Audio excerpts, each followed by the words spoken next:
Junior ফুটবলারদের কথা মাথায় রেখে জেলা ক্রীড়া সংস্থার আয়োজনে রায়গঞ্জ স্টেডিয়ামে চলছে জুনিয়র ফুটবল লীগ। অনূর্ধ্ব 15 ফুটবলারদের সামনের সারিতে নিয়ে আসতেই জেলা ক্রীড়া সংস্থার এমন উদ্যোগ। শনিবার স্বর্গীয় রথীন্দ্রনাথ সরকার জুনিয়র ফুটবল লিগে পরস্পরের মুখোমুখি হয় রায়গঞ্জ একাডেমি অফ ফুটবল এবং ছত্রপুর জুনিয়র একাদশ। এদিনের লিগের খেলায় 4-2 গোলে ছত্রপুর জুনিয়র একাদশের বিরুদ্ধে জয় পায় Raiganj academy of football. Raiganj academy of ফুটবলের পক্ষে একাই 3টি গোল করেন সন্দীপ ঘোষ, অপর গোলটি করেন নিবারণ বর্মন। অন্যদিকে ছত্রপুর জুনিয়র একাদশের পক্ষে 2টি গোল করেন সায়ন ঘোষ এবং শিবায় বর্মন। 4টি জুনিয়র ফুটবল দলকে নিয়ে লিগ ফরম্যাটে চলবে এই ফুটবল প্রতিযোগিতা। লিগ টেবিলে পয়েন্ট শীর্ষে থাকা দল চ্যাম্পিয়নের শিরোপা অর্জন করবে। এদিনের খেলায় ম্যান অফ দ্য ম্যাচের শিরোপা পান রায়গঞ্জ একাডেমি অফ ফুটবল দলের ফুটবলার সন্দীপ ঘোষ।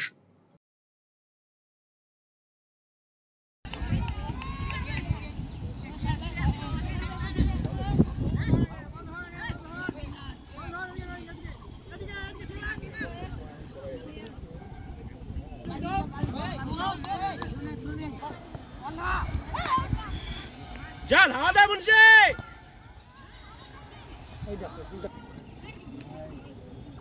अरे